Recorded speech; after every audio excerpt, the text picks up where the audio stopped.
Um, yeah. No, I with Mexico, I feel like they'll sort it out. I think there is some inevitable posturing. Right. Yeah. This is what we have to do. That's totally unjust. This is what we have to do. This is totally unjust. And then I think they'll wrangle it out. Yeah. Um, Canada, I think the same, but maybe not. I don't know. I have been watching some of her speeches in an attempt to understand more of the more of the point of view of their government. It's also good Spanish content because it's a fairly staid delivery, right? These are public addresses, so they're not just ripping off phrases super, super fast. Mhm. So it's a good way to absorb content because it's done at a fairly staid pace for most spoken Spanish in most countries. You're like, wow, it's about as half as fast as most Spanish speakers deliver on the street. So Mhm. it works in that way. Yeah, yeah. So yeah. So you got in yesterday? No, you got on Tuesday. I got in Tuesday night. Okay. Do you need water? That would be great. Okay. Of course. A spin drift? Just regular flat water? I mean, if you got a spindrift, that'd be nice.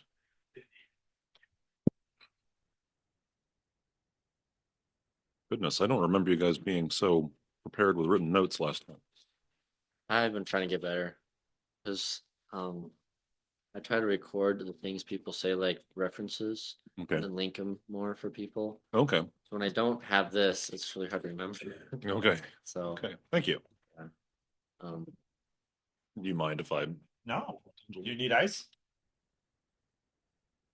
Or It's you just not double rye. Everything double? else that High West makes is amazing. Ah. I'm just this quirky guy who thinks double rye is awful. Oh. But everything else they make, yeah, What is pretty fantastic. this is the double rye? No, that's cask collection. Oh, okay. I don't even know. I'm not familiar with it, but I have every confidence in it. And Cabernet barrels. Yeah. Yeah. Of course. You could do worse. Forget where that came from. I think that was a house guest Very left me nice. that. Yeah. Which house guest though? I should probably Let's guess with good taste. house guest with a good taste. Cheers. Cheers. Welcome back. Thank you. Yeah. Are we on? turn this on. We turned us on. Okay. Okay. Some little BTS. Yep. Well, yep. Little bonus content. That's right. What I've As been trying to always. do is turn it on, and then if it's good preview content, then at the end I'll just put it as like a sub, like Marvel ending, you know? Sure. Oh. Okay. Yeah. So, Yeah. Didn't Seinfeld do that? The credits would start rolling and then there would be one throwaway joke there at the end. I didn't watch enough You didn't Seinfeld. watch enough Seinfeld. No, I didn't watch much TV past the mid 90s. Okay. Never Seinfeld. Like the last TV that I watched was reruns of Mama's Family and Get Smart. And Get Smart. Yes, from Wow. the 60s. Uh-huh. good show. Yeah, it was amazing. It was bizarre. Huh. Very. There's a lot of things you could do in the 60s, 70s, and 80s that you couldn't get away with in entertainment. Not so much, yeah. Were people simply just ignorant of the dangers? Like was carcinogens just not something people thought about? Or That's just part of it. I mean, that's the problem, right? And maybe this will be our point where we segue into talking about current events, but Hmm. it's hard to prove that something is problematic Mm-hmm. because no, the Paracelsus, I think, is his name. Somebody from the 16th or 17th century, Swiss physician, polymath, um, somewhat famous for the saying, "It's the dose that makes the poison," Mm-hmm. right? Some, many, many, many things, if you ate half a pound of them, would kill you, but at, the milligram level are actually good for you. Mm. Like ibuprofen. Like if I went and just crunched down half the bottle of ibuprofen. That would not, yeah, I wouldn't recommend. Yeah, Uh-huh. yeah, exactly. Yeah, Uh-huh. it has beneficial effects at low doses. Uh-huh. Yeah, I mean, yeah, the 325 milligram aspirin pills I took this morning, two of those is fine. Mm-hmm. But yeah, a kilo of them, not so fine. Mm. Yeah. Yeah. Yeah. So it's hard to tell, and you're looking for things like you don't want even 1 in 10,000 people to be getting cancer from something in their drinking water. Mm-hmm. Like that's, once you've added that up across the country, you'd have to go home and lie down, right? That's a Mm-hmm. lot of people. But it's also extremely hard to prove the substance would have that effect for such a small fraction of the population. Right. I mean, yeah, so I don't have any idea if there was anything related to a statistics class when you went through WCC, but you've probably been exposed to it at some point. Uh, so, an experiment that's statistically valid to come up with a proportion of what's my p-value? Well, not my Mhm. p-value. What is the actual probability of this event? Is it really 1 in 10,000 for people drinking, let us say, 50 parts per billion of trichloroethylene in their drinking water? So, okay. In order for me to be confident of that number, do I want an experiment on 1 million people? How do you go and get right? You can't do it as an experiment, so you have to go and get a naturally occurring experiment to study. Right. You got to go find someplace Well, else. you can. You hope that doesn't happen very often, but I do remember hearing a story many years ago. I think it was maybe even the company was Tyco, like a toy manufacturer that makes it in some way even more awful. That inadvertently had trichloroethylene in the factory's drinking water well for decades. So at that point, you do a retrospective. Now, of course, that's a completely uncontrolled experiment. Mm-hmm. You don't really know what dose people were drinking. You don't really know how much trichloroethylene was in the water over the years. But it's better than nothing. Or, you could also like, crack open the books of Nazi or Imperial Japanese physicians doing awful experiments on Jews or Chinese or whoever during the Second World War. But mostly you rely on animal experiments, and then you have to one. I mean, even a million mouse experiment isn't. I mean, that's a big NIH grant. Mm-hmm. Mice, yeah. That's a lot of mice. A lot of mice. I don't know if those are actually done. And and How then many mice are yeah. thanking Elon Musk for sparing their life? How many? Right. Thank God they cut the funding. Mhm. We can live a happy life. Right.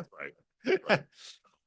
That's funny. It's a Something million along. mouse experiment. Right. Yeah. Run an MME, you know.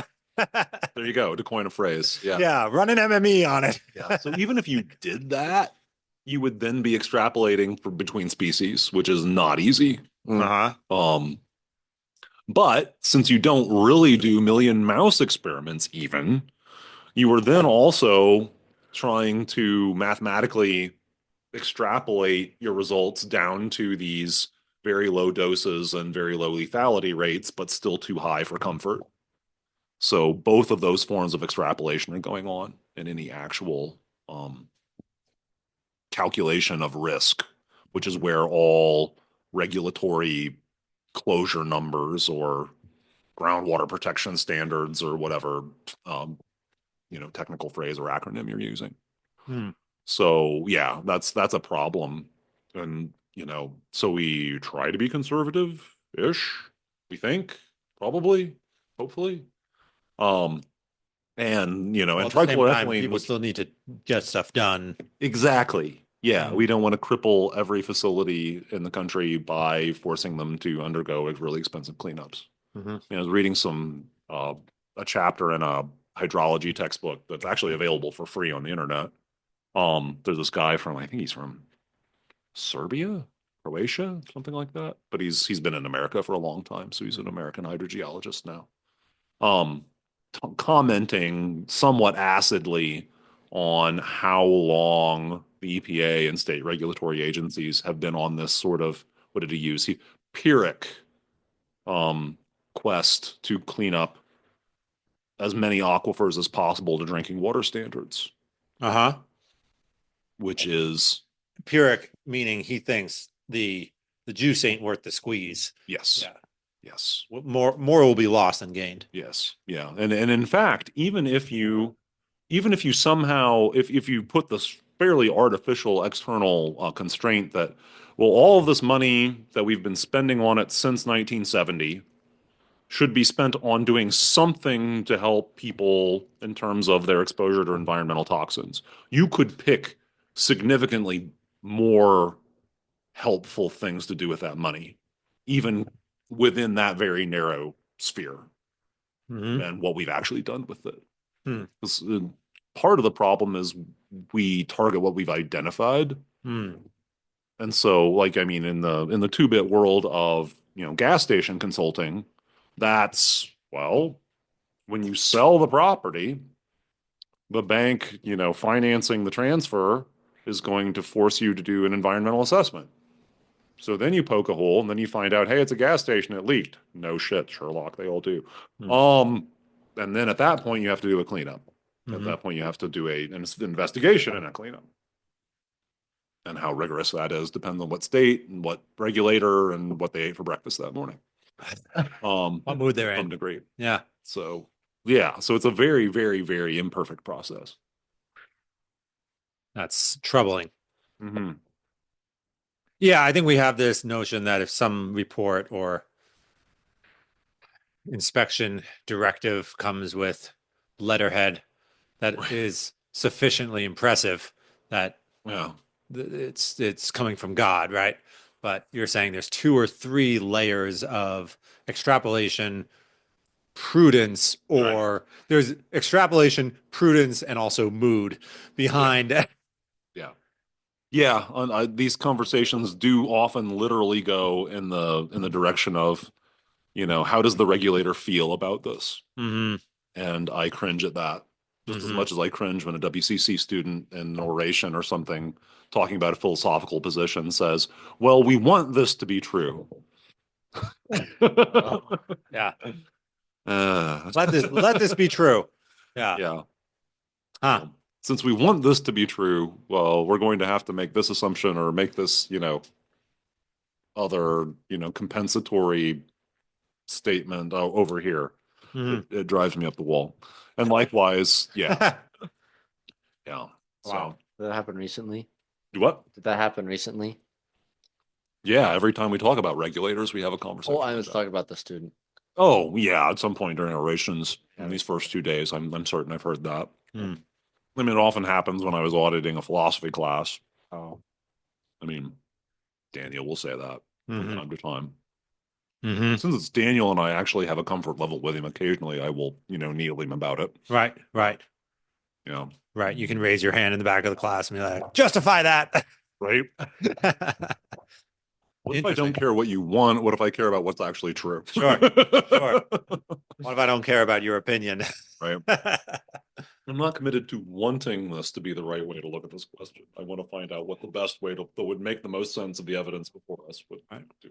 But, So, I mean, okay, so several hundred feet down, you might have water that is problematic. So you're not digging and going and yeah. you're not So, digging the water out or digging the bad soil out. Like, so what does contamination containment look like in practice?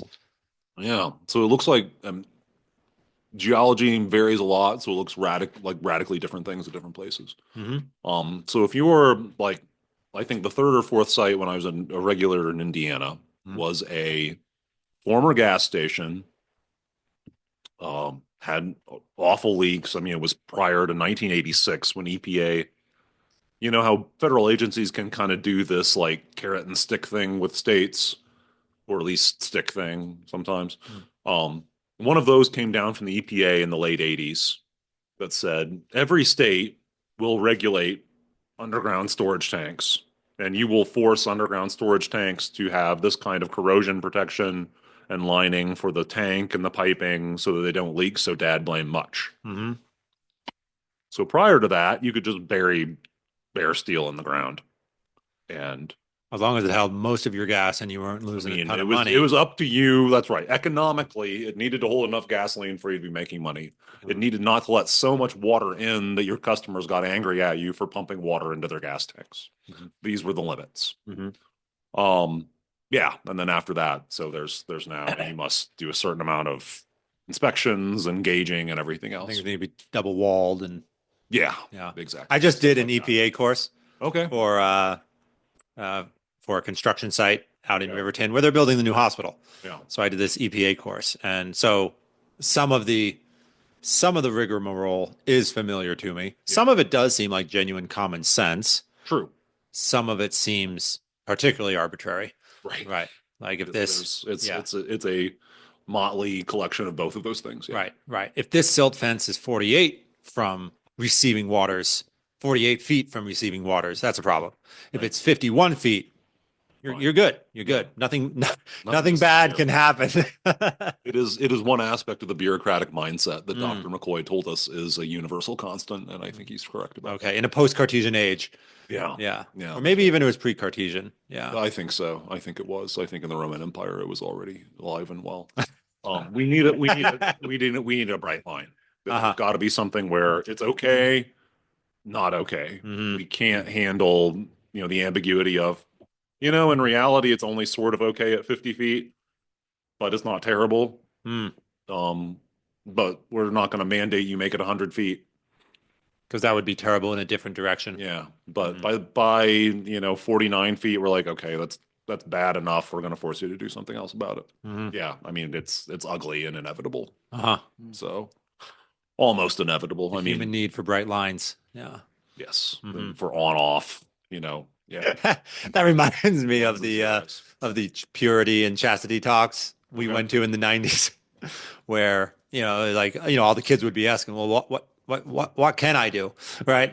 If I'm in the back, if she and I are in the back of the car Uh-huh. and it's late and it's Friday, That's right. right? What is the line that I have to stop short of? And we're out on Makeout Ridge, you know? Right. That's right. That's right. Yeah. Yeah, that's the problem. Right, that's the problem. In enveloping, the spirit of the thing. Mm. And I mean, and again, it comes back to we would kind of like to do things. We would kind of like to actually do things that have some impact on our environment. Mhm. What are we going to do? Mm. What are we going to allow each other to do? Uh-huh. So, but anyway, to come back to this, gas station in Jeffersonville, Indiana. Yep. So that's in, riverbank, clay, sand, sort of like stacked on top of each other. Not a whole lot of sand, a lot of clay, which hangs on to whatever's in it, be it water or gasoline. Okay. So that site had suffered through the 90s and the heyday of what were called pump and treat systems, where we thought we could clean things up by pumping dirty groundwater out and putting it through a treatment system and then re-injecting it. Okay. The problem is that gasoline doesn't dissolve in water. It barely does. Unfortunately, it does a little bit, because of course everything does. Mhm. But benzene is another one of those things. It's a major component of gasoline. I mean, a major could be like a few percent is plenty. Mhm. Because 5 parts per billion of it is, again, what we've sort of estimated down to be a proper closure number for drinking water. Okay.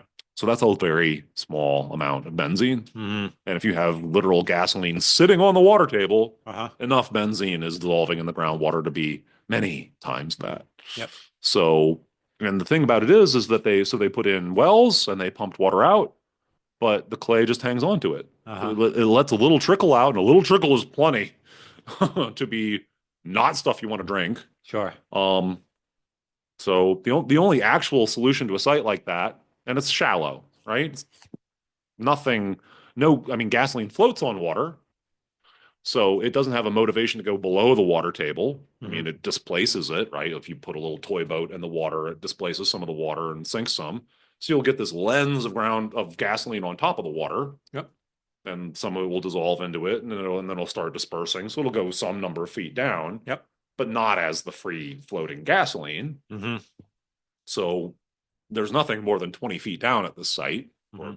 Or even if that's not true of this site, that's true of many sites. Yep. So the answer is a backhoe. Okay. The answer is digging up the soil, Yep. hauling it to a sanitary landfill, spreading it out, letting the gasoline evaporate. And then putting it back. Well, no, it just stays at the landfill. You put different dirt back. You put different dirt back. Yeah.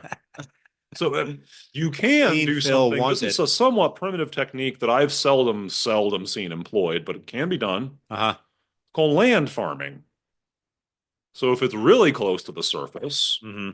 you just come by with your moldboard plow and turn it over a few times a year. Mm-hmm. Let it evaporate.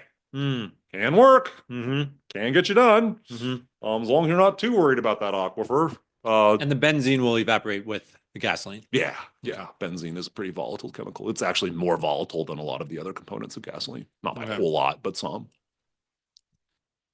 And we're not worried about it in the air. That's what UV radiation and oxygen are for. Okay. Okay. There's actually trichloroethylene, for example. Hmm. So, you would one of the snazzier ways to treat that in the sense of not costing a whole lot, Hmm. and actually not looking super ugly while you're doing it, is to plant hybrid poplar trees, somewhat specially bred for the purpose. Mm-hmm.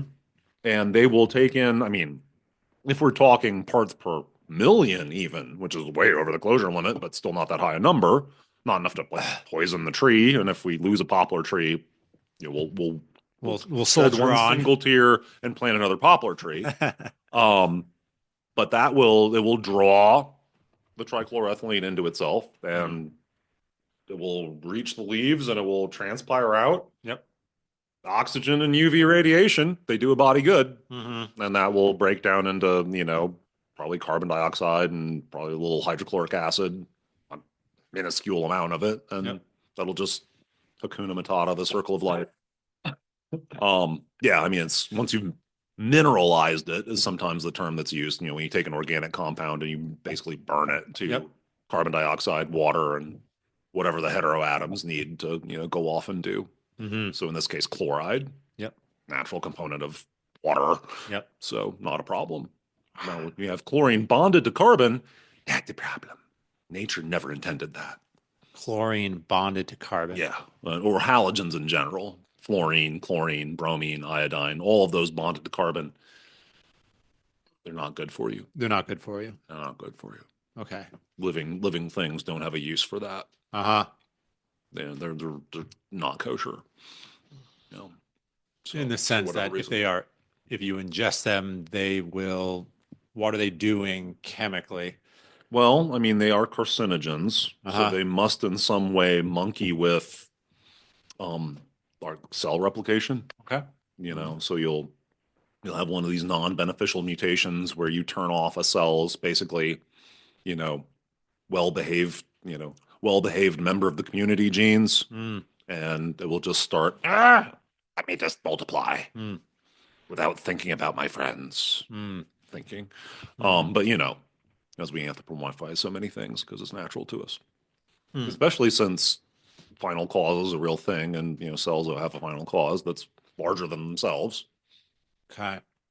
This is interesting. This is a slight jump, but someone was telling me that if our bodies didn't have to worry about cancer, we could live a lot longer. Does that have the ring of truth to you? I would be very curious about the details. It's not one of those things that like, oh yeah, that would make sense, that I'm not having that reaction. I think it was something like, if our cells could reproduce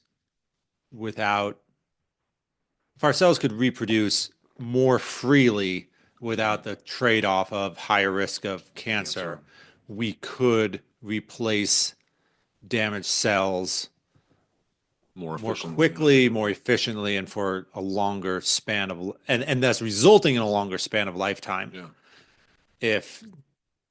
But the problem is cells that are free to reproduce sort of without inhibition there's the likelihood that they will eventually turn cancerous. Right. Or some of them will turn cancerous and then we'll die of cancer. Yeah. Right. Yeah. Yeah. That makes sense. That makes a considerable amount of sense. Yeah. Okay. Yeah.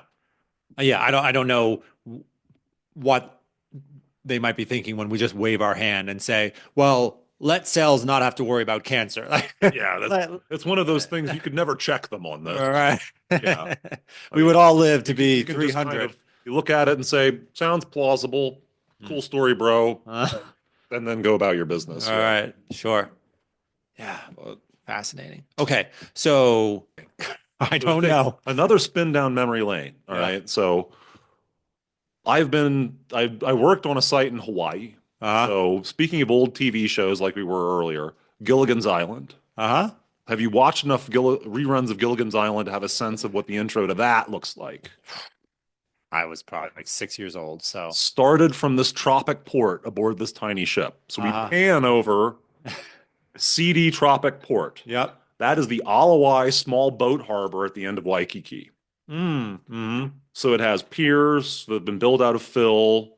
I love telling the story about the Alawai Canal, but maybe this is not the time. Okay. Um, so at the end of one of these jetties of, fill material was a gas station. I think is a gas station. I think they had to rebuild it, but they made ASTs instead of USTs. So again, built in the 50s or 60s. Mm-hmm.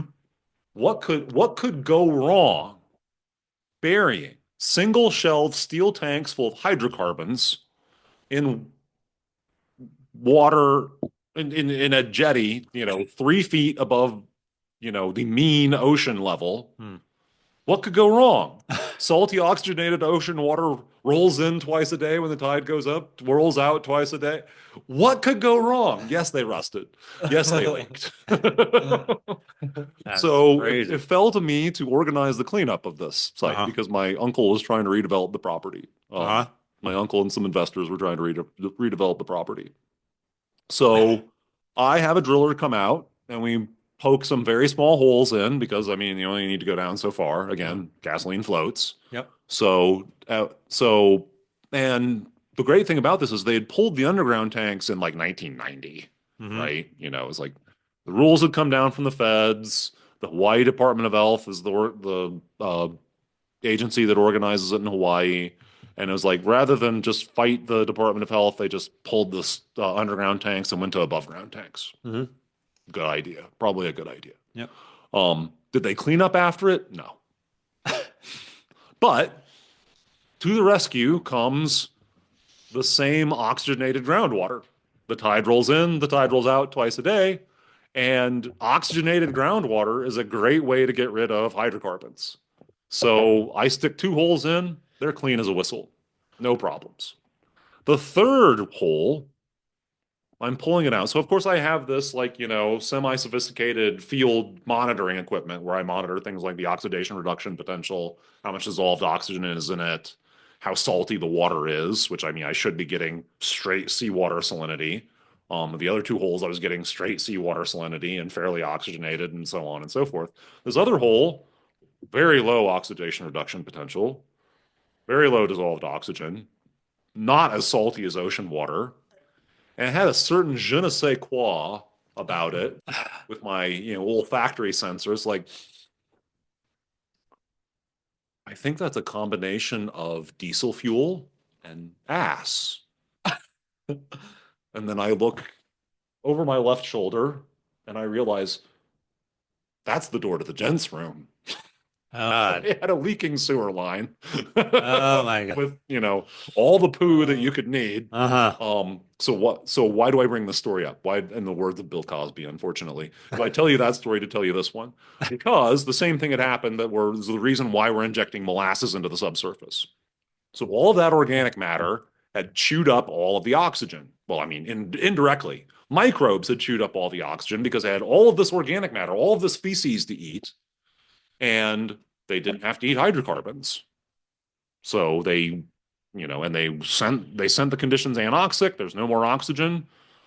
To continue their business, they do much less efficient processes like nitrate reduction, sulfate reduction, iron reduction, um, methanogenesis. All of those are much slower processes than Sorry, aerobic they being the microbes. microbes. Yes. Okay. Yeah, the bacteria, archaea that run this process. Yeah, that Uh-huh. take the organic material, be it hydrocarbon distillates or feces or molasses. They would rather eat feces than your hydrocarbons. Yes, Okay. Yes, Because it's please. easier. It is a little easier. Okay. Yeah. I don't know that they have strong preference, but also once you swamped the area with feces, there's a lot more feces than there was diesel fuel. Of course. So it stops the whole process. So the feces, are no longer getting eaten. The diesel fuel is no longer getting eaten. We're just stuck Wow, here. the shit really does roll downhill. It Yeah. did. Sure did. I have You're the one great- stuck with it. That's right. That's right. So we had to dig a hole and get that contaminated soil out of the jetty and replace it. So I have this great illustration of like, so the beach sand basically is this light buff color, tan. So the color of slightly, there's a little tiny bit of iron in it that's oxidized, so it's a tiny bit rusty, but it's mostly just calcium carbonate. And then under the surface, where it's generally not oxidized, it's like a really light gray because that's what happens to the iron when it's reduced.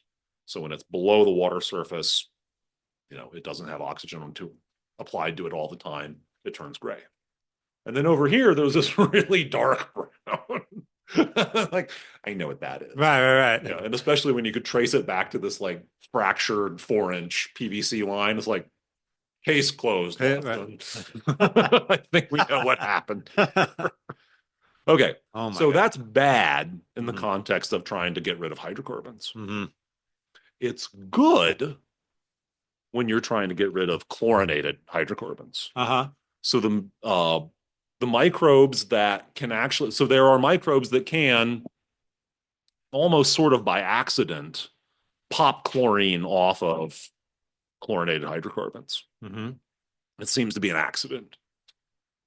I don't know that, I mean, it's either an accident or it's a case of really fast evolution. It could be that.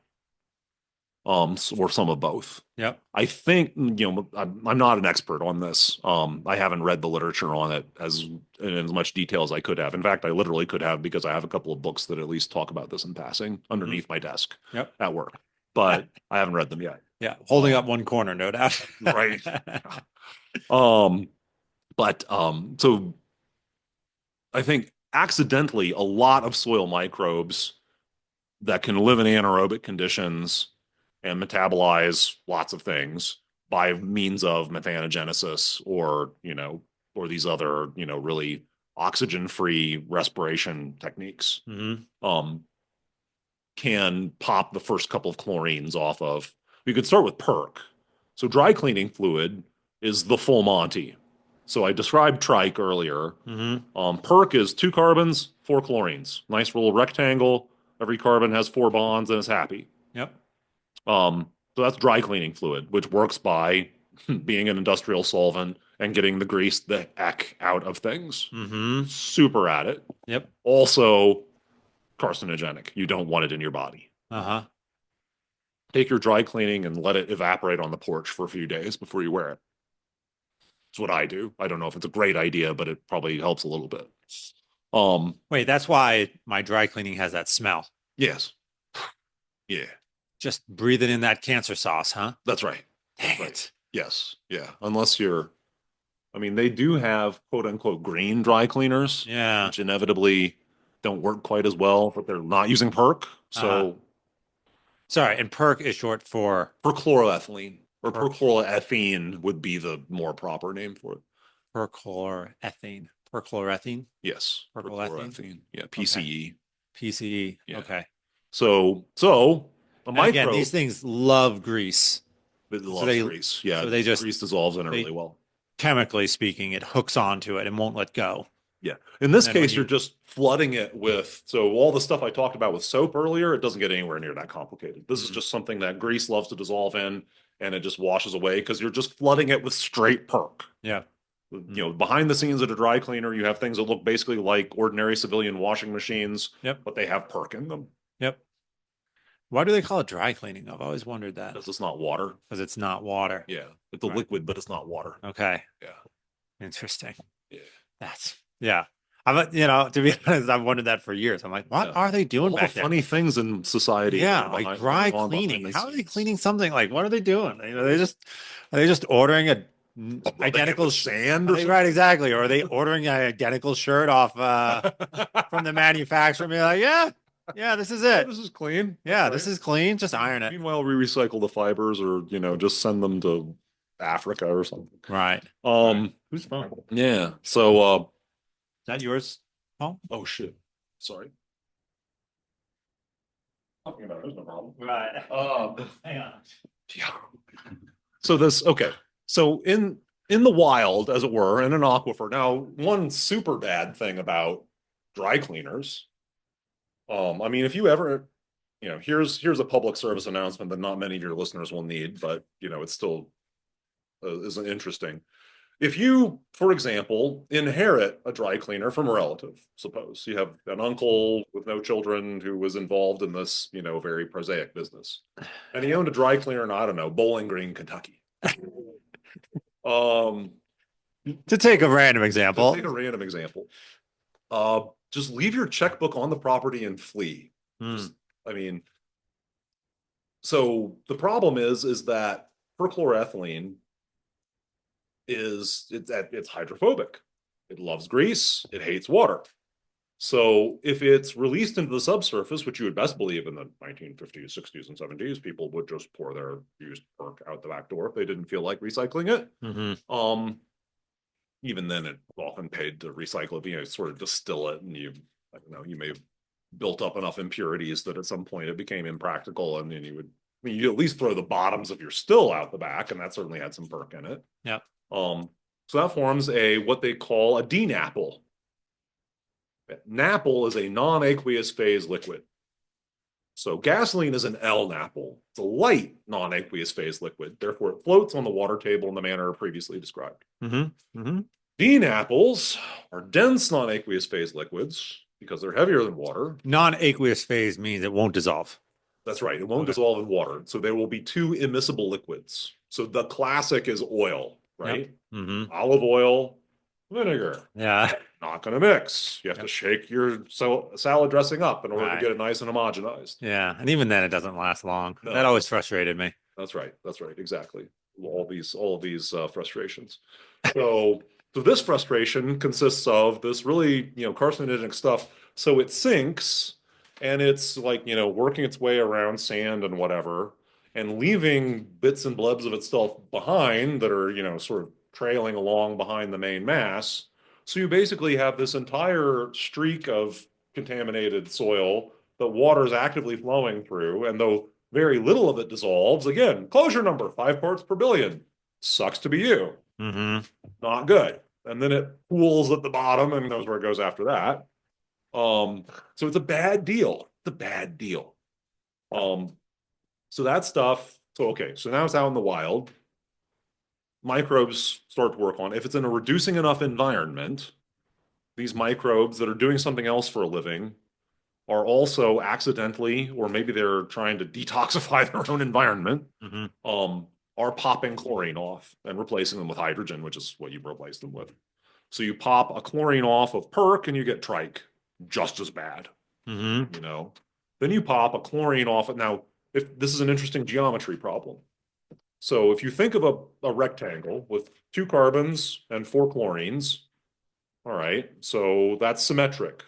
If you flip it 180 in this direction, same molecule. It looks identical. In this direction, it's the same molecule. Okay. Since atoms are indistinguishable. Yep. It's the same molecule symmetrically. So all of those chlorines could be moved into the position of any of the other chlorines by a symmetry operation, they're called. So it doesn't matter which one you pop off first, you have trike. So again, and that's just one corner chopped off the rectangle. One corner. And again, you could flip it around and it's equivalent to having the hydrogen anywhere else. It's not a distinct molecule. Yep. Then you do it again. Now you have choices. You have a different molecule with different properties. Depending which corner you chop off next. Which one you then replace with a new hydrogen. You could have 1,1-dichloroethylene, in which case both the chlorines are on one of the carbons on the same side. You could have 1,2-dichloroethylene, and that itself comes in 2 flavors. Because it's not the same molecule if you have the chlorines on the same side of the rectangle as if you have them on opposite corners of the rectangle. That's a different molecule with different properties. So there are 3 flavors of dichloroethylene. I think the trans, the one where they're in the opposite corners, is the favored one, but don't quote me on that. Favored by nature? Microbes. By microbes. By microbes, yeah. I mean, this is after all a joint human nature collaboration because nature didn't intend this. Right. To exist in the first place. These microbes could, we say, But there, yeah. I didn't sign up for this I did shit. not sign up for this, but I'm going to do the best that I can because I seem to have no choice. I have Yeah. no court of redress for this abomination that's been inflicted on me. Uh-huh. So they can do any of those things. Mhm. So then hopefully, and this is where it starts to get dicey. It seems that a lot of microbes in the subsurface can do the first two steps and get you down to a dichloroethylene of some kind.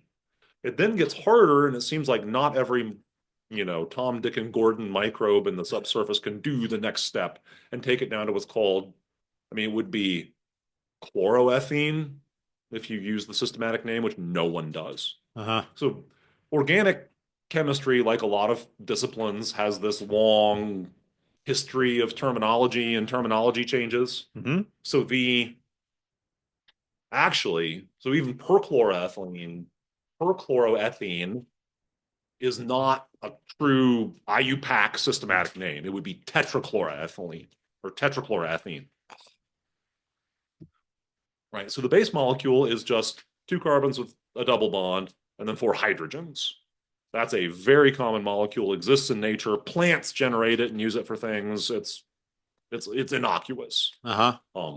Not in huge quantities, you could suffocate. But everything, the dose makes the poison. The dose that makes the poison for ethylene is very, very high. Mm-hmm.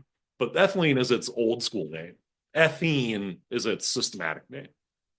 So if you popped one hydrogen off conceptually and replaced it with a chlorine, you would just have chloroethene or chloroethylene. But no one calls it that.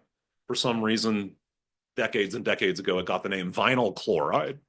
And everyone calls it vinyl chloride. No one calls it a systematic name. It's always vinyl chloride. Vinyl chloride. And vinyl chloride, for the record, is the most carcinogenic one of the bunch.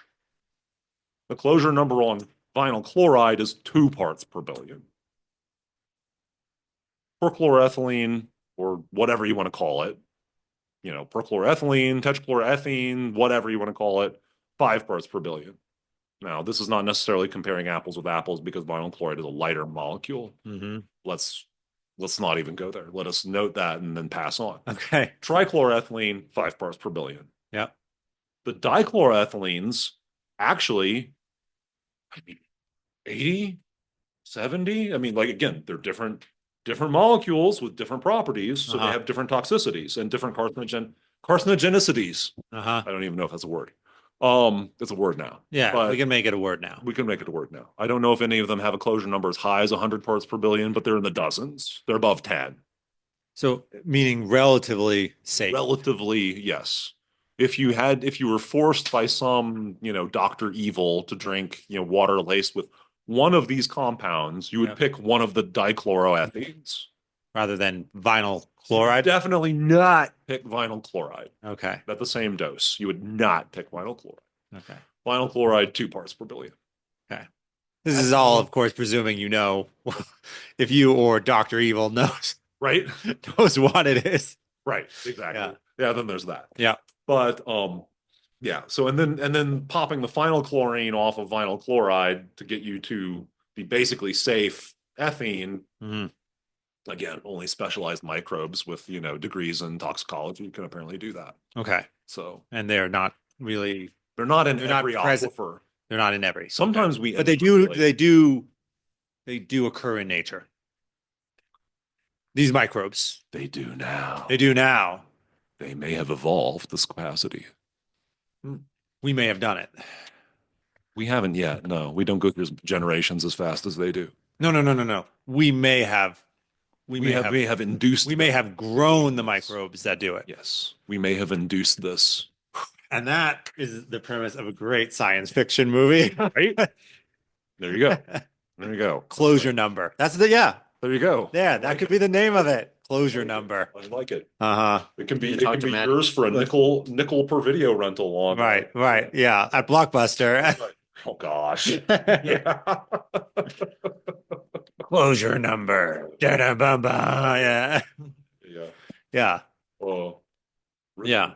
And it sounds like 1960s Amarillo would have been the perfect place, this little backwater town where you can. I'm sure to do this experiment.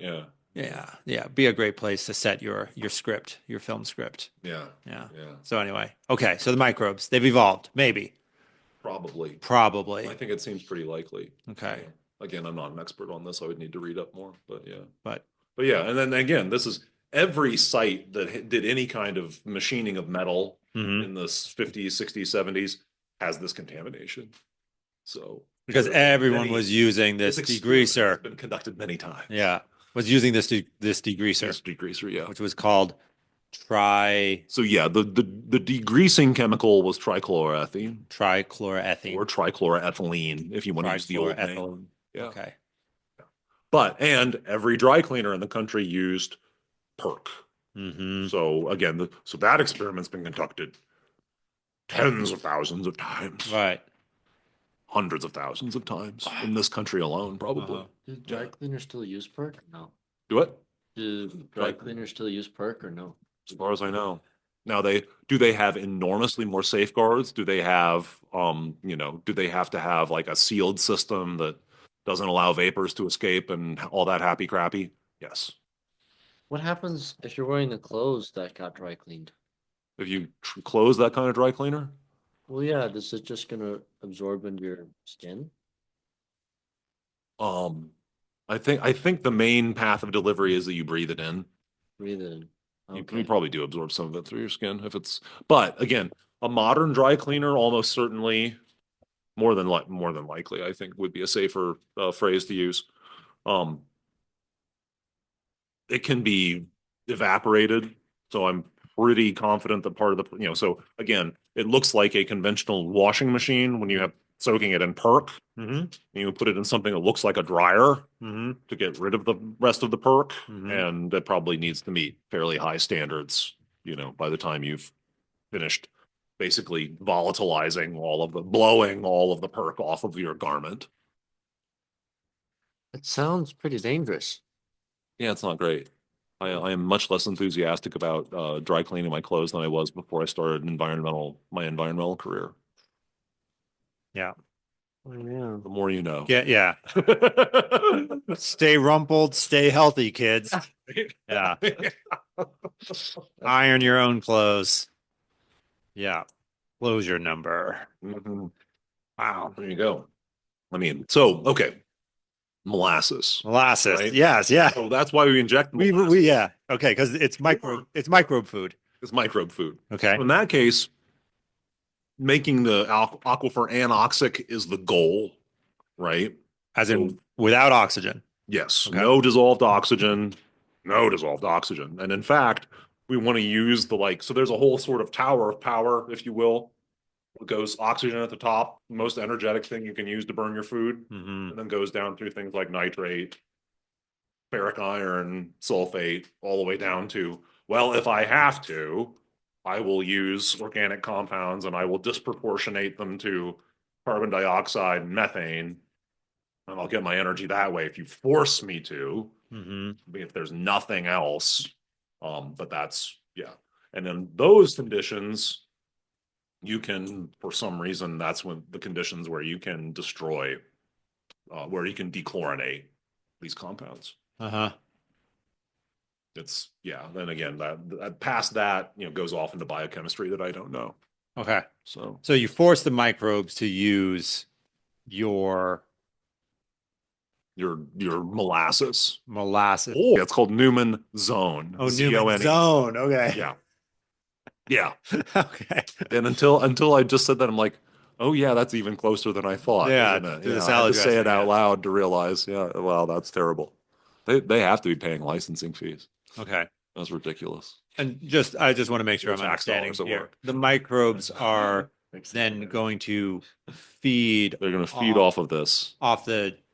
And in the process of feeding off of it, they will use the contaminants that you're trying to eliminate So as they will dechlorinate the contaminants as a side effect of what they're doing. Okay. So it's not the feed. So the contaminants are not the feed itself. It's just they basically use it as a catalyst of their own metabolism. I mean, they may be doing it may actually be giving them a very small metabolic. I mean, actually, the textbook I was mentioning earlier talks about it, and I don't think that guy's an expert on it either. Mm. But he talks about it as they're actually using it as an electron receptor. Okay. But they are not using it as anything like their majority electron receptor. Mm-hmm. I mean, because that would mean they're, bathed in a sea of chlorinated hydrocarbon and they would not survive that any more than you or I would. Okay. But if there's a very small amount of it Mm-hmm. and they're already doing their other thing, they can incorporate a little bit of that into their intake and dechlorinate it and move it along. And in the process of dechlorinating the contaminants, you make them more likely to oxidize and like break up Well, into ethylene, favorite components. ethene/ethylene is the final end product, and Mhm. yes, so that can be oxidized very easily. Tons, of John Q microbe in the subsurface can eat that Mm-hmm. for breakfast. Okay. Not a problem. Okay. So Tom, I think we need to go to CWC and sign up for like a chemistry. I know, Yeah, it's so chemistry cool. 102, Right? 102 class. There you go. Yeah. Uh, Yeah. Gotta freshen up. So do the microbes naturally grow in the molasses or vegetable oil? they sure do. They Yeah. do. Yeah, Oh. they grow like gangbusters. Yeah. So if you just pick it up from the store, they have those microbes in there essentially. Oh, no, I'm talking about once we've injected into the soil. The Oh. naturally occurring microbes in the soil then go to town on this Oh, food source that okay. we've injected. Yeah. Okay. I mean, are there a few in like molasses on the shelf in the store? A few. Yeah. But I mean, molasses has a low enough, like literal molasses on the shelf has a low enough water content that they can't get very far. There's nothing to swim in. There's not enough to swim in. Yeah. Yeah. Even though, I mean, there's a little water, but there's not enough. Okay. They dehydrate. Osmotically, they dehydrate. Yeah. Wow. Interesting. Yeah.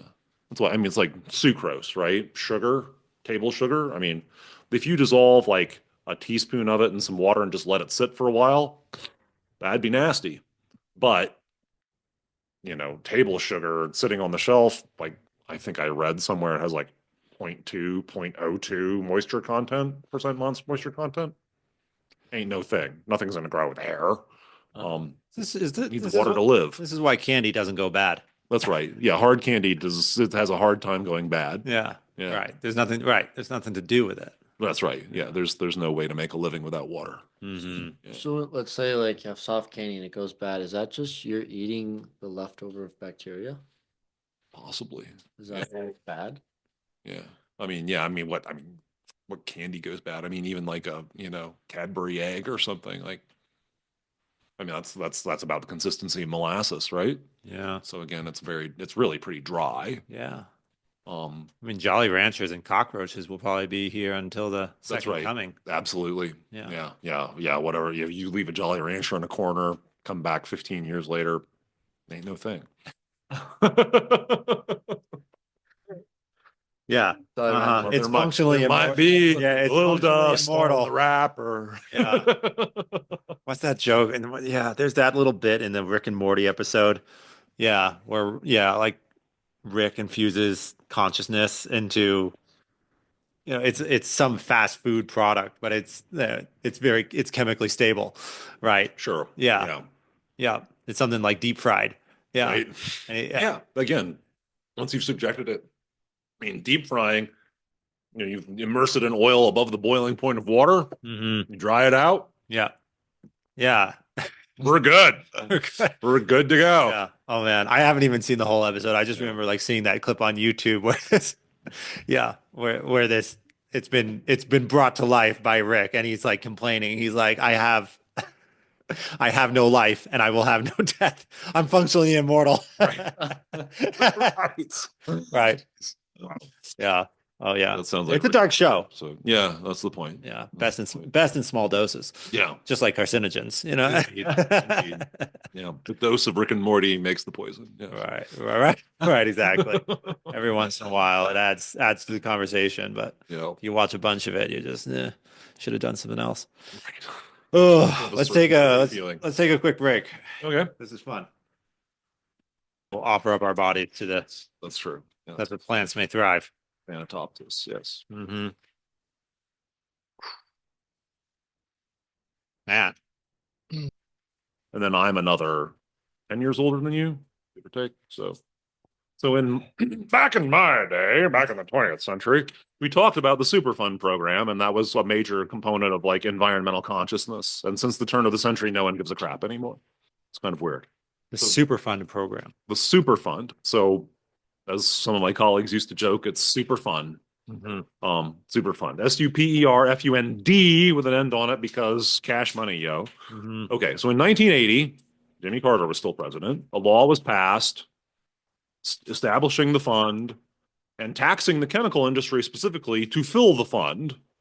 And then this fund was available to go around the country, and people, state agencies would put together scoring documents and say, this site is awful and there's a lot of people at risk from it. It should be cleaned up and we need help.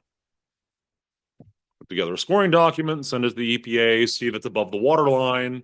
It could be put on the national priorities list and get funding from the Superfund program.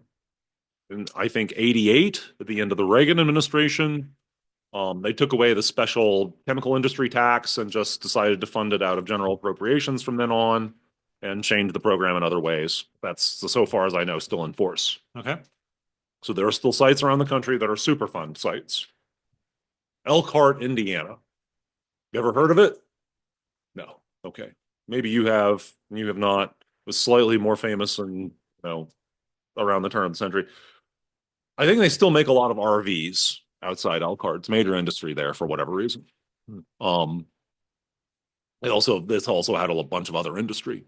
So the geology there is somewhat like Amarillo in that there's 300 feet of sand. So then the St. Joseph River, which then, after Elkhart flows to South Bend and then up into Lake Michigan, is there. Oh, it's a south-north river. It's a north flowing river. Right. So south to north.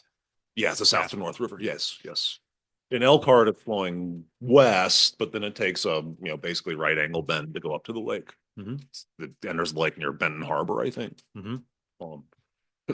So Elkhart has had a lot of industry, and that geology is fantastic for water supply because you do not need to drill 200 feet to get to water. You need to drill 20 feet to get to water in Elkhart. Wow. And that's porous sand. It's actually, in that case, glacial outwash sand. So as the Wisconsin glaciers receded, they kind of stalled out near there, melted, and all the debris that they were carrying got sorted by the water. The fine grained stuff got carried off by the water into the Mississippi system. Yep. And the sand just dropped out. There it is, 300 feet of sand. So you can just hammer a pipe into the ground and pull all the water you want out of it. I mean, it's insane compared to Elkhart, or I'm sorry, compared to, say, Amarillo or Lander, Wyoming, or, lots of other places. I mean, it's crazy. So lots of people have their own private water wells 25 feet deep or something like that in Elkhart, or did 30 years ago. But that's also terrible geology from the perspective of contamination. Tons of industrial sites ringing this area. And so whatever they throw out the door onto the ground goes straight down to the water table, 20 feet, and then straight to the St. Joseph River. It just flows across laterally. Yeah, and it's nice permeable sand, so these plumes just start going. So Elkhart is basically ringed with current or former Superfund sites. I actually helped score a site that's, so Superfund started with things like Love Canal, if you ever heard of that. Or outside Louisville, there's the poetically named Valley of the Drums. There you're beyond me. Yeah. 55 gallon drums full of whatever. Toxic industrial byproduct. Yeah. Just filled and left there. Yeah. Yeah. Basically. Until they rusted and started leaking, and a fun time was had by all. Yeah. In just some random valley south of Louisville. Yeah. Again, sorry. Did people think, oh, this won't be a problem? Or they're like, we don't care? I mean, like everything, some combination of both. Okay. I'll be dead by the time anybody catches up with this. May have been a conscious thought, may have been an unconscious thought. Right. A great near Elkhart, not in Elkhart, but a site that I was also part of was called the Galen Myers Dump and Drum Salvage. It was an amazing business model. This guy had people pay him to dispose of their industrial waste. He would accept their 55-gallon drums. He would take them to the back 40. Yep. He would take the lid off. He would kick the drum over. he would hose it out and he would sell the drum for a very small amount for use as a trash can.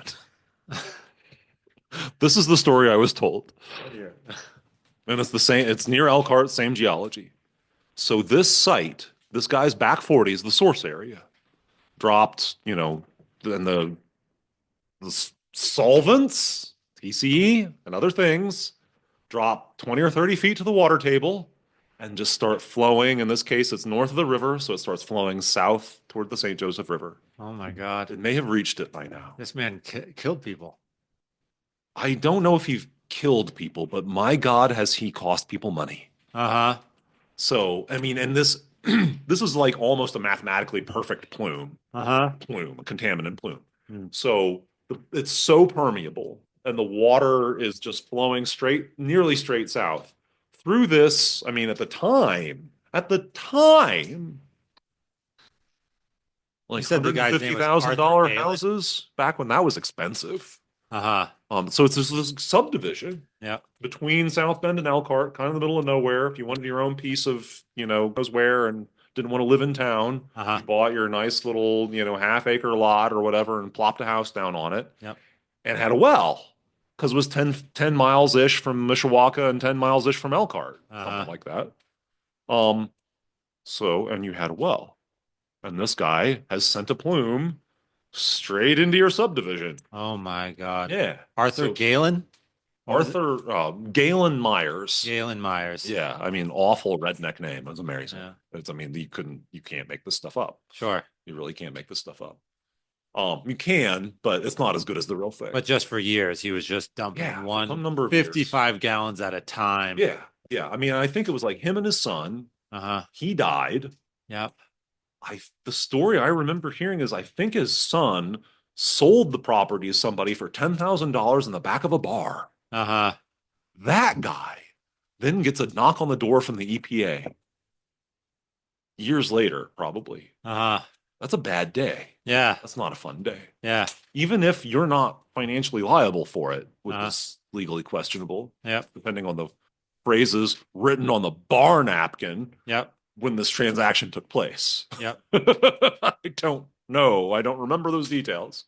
I don't think I ever learned all those details. But yeah, that's a bad day. Galen Myers. Galen Myers. But this whole subdivision was poisoned by. Well, not the whole subdivision, because again, it's like, it was the width of the area that he was doing the dumping in, which was actually not that big. It may have been like 100 feet across. Mm-hmm. And this, in this case, is almost a mathematically perfect plume. So it's like almost 100 feet across, just cutting through the subdivision. Yep. And it does a little bit of a this and a little bit of a that, Yep. side to side as it follows the more permeable sand, but it's flowing pretty straight south toward the St. Joseph River. So this guy's like, so this whole subdivision had water piped out from Mishawaka, 10 miles. So somebody has to pay for that. Somebody has to maintain that. And it's not practical to pump all that stuff out of that water. Mm-hmm. You'll never get all of that out. You'll never pump enough water to get that out. Never. No matter what you do. Mm-hmm. So you're stuck, right? So Elkhart, why did I bring up Elkhart in the first place? The well field, right? So to circle all the way back to what could we do? So what has been done? So Elkhart has a well field, right? So St. Joseph River surface water sort of contaminated. What the heck? Why don't we just drive some larger pipes into the ground and, have whoever doesn't have their own personal water supply, they're the Main Street well field in Elkhart. Uh-huh. It's a super fun site as well because it pumps enough that it draws water in from its surroundings. So, and again, a lot of it's solvents. So what do? They run it through what's called an air stripper. At least at this point, this is almost 20 years old intel. They may be doing something different now. Uh-huh. But 20 years ago, this is what they were doing. They would pump the water out, they would put it in a tower, and they would run it over a series of baffles. It would fall through this tower, and air would be blown up through it, Mm-hmm. which rips out the volatile chemicals.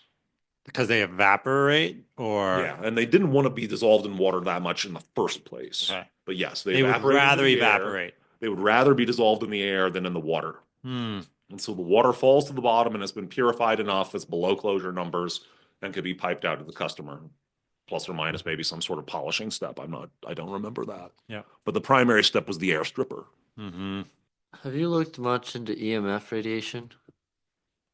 Uh, in some cases a lot, but probably not the applications you're talking about. Okay. I just know it's getting pretty big now, and I didn't know if it's actually a problem or if it's thought to be a I problem. mean, people have been talking about this for decades, Oh, they have. you know. And I mean, and by the time you're talking about decades plural, we're talking about prior to the advent of cell phones, right? Mm. So was it in 1995, were we getting some problematic dose of stuff from, well, I mean, my grandmother, who, love her, my dad did make the offhand comment once that your grandma saw black helicopters. Not, actually, I should question him sometime exactly what he meant by that. But Yeah, what I does he think mean by that? I think that he meant that she was worried about improbable things. So I think it was somewhat like saying she wore a tinfoil hat. Your grandma saw black helicopters. Yeah. It's, probably was a saying more current in the 90s. There you go. There's a research project for me to try to figure Black out what. helicopter. Yeah, that must have been a reference to like Yeah, I mean, the CIA doing sort probably. of wet work of some kind. Something like that. CIA, Yeah. they were up to something. Yeah, anyway. But my grandmother did also, tell me not to stand in front of microwaves because Yeah. Oh, I had an aunt who told us, yeah, never stand in front of a microwave. which I mean, if you look at a microwave, it has this like perforated front, Mm-hmm. that lights up because that's metal, which is, blocking the microwaves. Mm-hmm. It is probably enough to be, I mean, because well, I mean, why do they call them microwaves? They're like millimeter waves. So there's somewhat comparable, if not smaller, than the wavelength of the actual microwaves, Mm-hmm. which means that they really can't get through significantly. Right. Then secondarily, if they get through, how bad is it really? If there's not enough of them to warm you up, they're actually very low energy, individual photons, Mm-hmm. right? So EMF, the thing about EMF is it's one of those delightful terms that's ridiculously imprecise. So you have to Yeah. know what the con is. Like, what do you actually, okay. You're talking about electromagnetic frequency. What do you actually mean? Right. Because electromagnetic frequencies includes everything from insanely long wavelength radio waves all the way up to gamma rays. Are gamma rays bad for you? You're damn right they are. Are X-rays bad for you? Damn right they are. Is UV bad for you? Pretty bad. You've evolved some systems to deal with it, but don't overdo it. Is visible light bad for you? Not very. Is infrared radiation bad for you? Not very. And then now we're talking, but what people talk about when they talk about EMF is, you know, so as far as I know, crudely speaking, right? I do not in any way, shape, or form want to stick my finger in the way of that X-ray beam that I was using to get crystal structures from uranium compounds. Not a good idea. Bad idea. Do I want to get excessive checked X-rays? No, I do not. Although obviously that's enormously more diffuse. Yeah. You want to limit your exposure to that. But is something terrible happening to us because we are, holding these, I mean, they're radio frequencies. Yeah. Radio frequency or microwave frequency emitters and in our hands.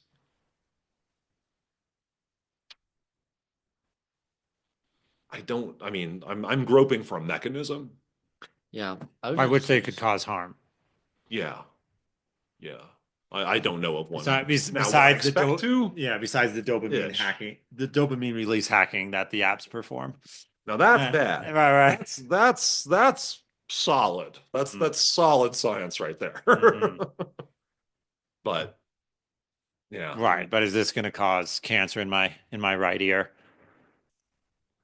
I mean, I Again, could be what's the wrong. mechanism? Yeah, what is the mechanism? And if it does, is it actually the radio and microwave frequencies, or is it something else about the phone? Hmm. Is it, I don't know, are they manufactured out of something problematic? Are you actually, and would you get cancer on the surface of your ear or interiorly? Hmm. I don't know of any evidence either way. Hmm. If it's on the surface of your ear, I'd be very curious about what kind of designer stuff did they use to make those screens or the other surfaces of the phone. Right. Would be the first place I would look rather than questioning the, radio frequencies. So, I was just curious. I mean, I've But put it on speaker. right? Nevertheless, yeah, Yeah. just to be safe. I was just curious because I've Makes also the regulators feel better. Yeah. Yeah. Hmm. No, I was just curious because I've also heard that like people that live under high voltage wire lines, it messes with them, Yeah. and that makes sense. 'Cause that's Yeah, I mean, then we start wandering off into, okay, well, maybe these things can somehow interact with our nervous system, Well, which no, runs on electrical signals in a way. especially with the magnetic frequencies of high voltage wire. It's very strong. Well, I mean, they're carrying a lot of current, so they are putting out strong magnetic fields. Yeah, Yeah, because I think our bodies have our own magnetic fields, don't they? our bodies have our own. I Magnetic mean, fields. inevitably, because we have moving charges Yeah. inside us. Okay. Yeah. Because I heard that it just messes our own ones up, having something that powerful around you. Yeah, I mean, that's a question that, like, what, I mean, yes, we are generating magnetic fields all the time again because we have moving charges, but do we use those for anything?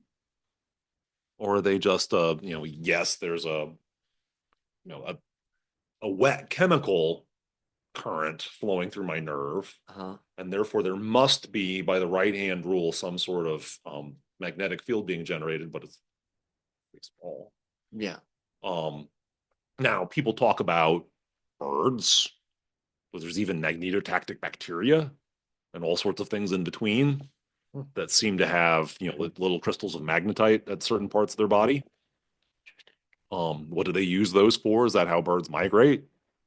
Or is that part of their system? Do they Oh, actually have a magnetic, location system that allows them to discern, hey, I'm acting north or not? Hmm. And this is the time of year to be doing that or not. So do we have that as, primates? What would we use that for? Hmm. Um, I guess now we migrate a lot, but do we actually depend on that? Is that why yeah. some people have bad senses of direction? They don't have enough. They don't have enough magnetic Yeah. bacteria. I don't Yeah, know. they don't have enough magnetic bacteria. I would look several other places in addition to that. Um, like the whole, stereotypically, I think women are more likely to navigate by landmarks and men are more likely to navigate by directions. And I mean, I'm certainly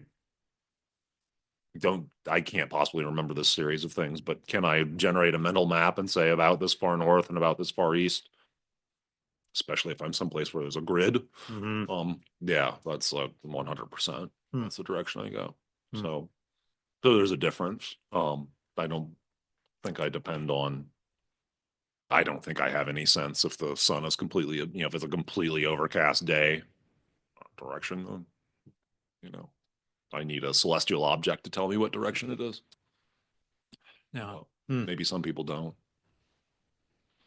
I read an anecdote about there is a tribe in a remote part of the world that their language is entirely cardinal rather than corporal in Okay. terms of their directions. So they don't have a They left always and right. talk about the north and south side. Yeah, exactly. It's like, oh, it's on your north side. No, no, no, no. It's south. It's to your southeast. And their entire language is organized around those directions. Hmm. And I mean, in a way, that would be great, right? That's an well, entire layer of semantics that we wouldn't need, hmm except when it's overcast and we can't tell what direction it is. But if they, but then if they have, in the bridge of their nose, they have, magnetite crystals, and they're just like, no, I always know what time. What's wrong with you? apparently they can walk. Apparently they can walk into a cave Okay. and still know. Oh, Still know which way? north, Yeah. south. Like Now, so that's an interesting question. yeah. Is it simply that they are so good at carrying that knowledge? Their body has They such a carry that knowledge in proprioception. their mind. Hmm. They maintain, okay, the last time I saw the sun, it was this way and this, and I just haven't forgotten. Right. I just refuse to forget Uh-huh. which direction north was. Uh-huh. I don't know. Well, I That's a know. fascinating subject in itself. Yeah. Well, have you studied the pineal gland much? No. That's interesting because apparently, so it's what they call like in old times a third eye. Um, but that's Okay. like gives people a sense of direction. And they Oh, notice, pineal gland. yeah, I mean, glands do multiple things. I thought that was responsible for secreting melatonin. yeah, it does that. It Okay. has a lot of functions, but Yeah. they think one of them is direction because they found that people have really good senses of direction, have Interesting. really healthy glands, the Okay. gland, Okay. which is interesting. Yeah. Huh. Yeah. I mean, and so there's the question of can you discern it if you've been totally disoriented, or is it that you simply, carry it with you? Yeah. You could distinguish, and you could make many more distinctions than that. But yeah. I was just curious about the EMFs because I've been hearing a lot more about it, and I've tried a couple of those like EMF blocking clothing. It Really? seems to Okay. help.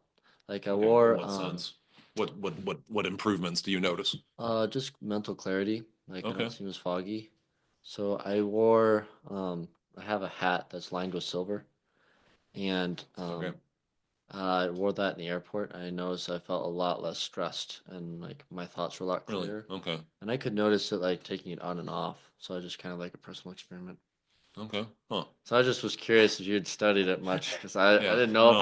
I need that hat in more I was- places than just the airport. That's right. Yeah, that's right. Yeah, anything that would reduce that. Yeah, Yeah. but yeah, I mean, it doesn't on the face of it, it doesn't sound all that implausible. They're like, okay, too many signals at too many different frequencies. I mean, especially in an airport, all the Yeah. different kinds of communication they're trying to engineer. All the people with their phones doing this, that, and the other thing. Hmm. So Hmm. clearing out the clutter.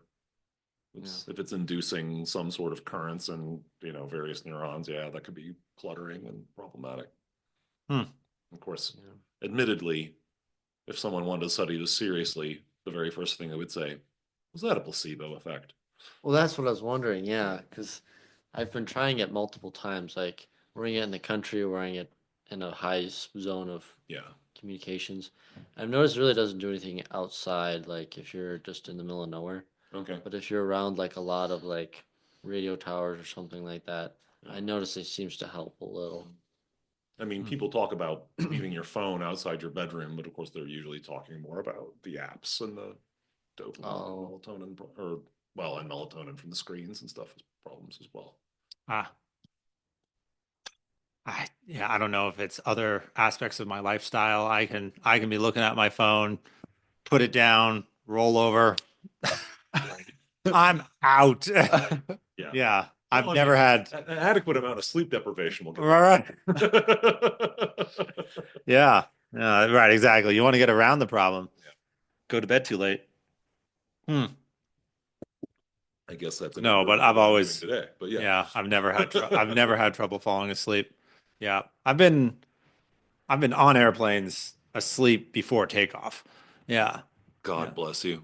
He has blessed me. Yeah. Oh, It's one God. of the reasons I enjoy traveling is Mhm. because the getting there is not as onerous as it is for other people. Right. Right. Some Yeah. people they can't sleep on planes. Well, all of a sudden that 10-hour. I can't sleep in cars, Oh, really? but I hate airplanes. Man, I can sleep behind the driver's wheel. As my late grandfather would have said, that's non-habit forming. That's non-habit forming. Yeah. I like that. I Yeah. don't recommend it. Don't Yeah. try this at home, kids. Right. No, no, no. Don't. Yeah. Yeah. I mean, I've just never had any trouble with it. So, right. You want to fly to Europe, all of a sudden the trip over it is not nearly as onerous. That would be fantastic. Yeah. Hmm. Oh my gosh. Yeah. I would love to visit my friend in Australia. Hmm. A friend from college, one of my very best friends, lives down there. That's like a 20-hour flight. Uh-huh. That's a no can do. I need to like find a cargo ship. Uh-huh. That's What if you no got way.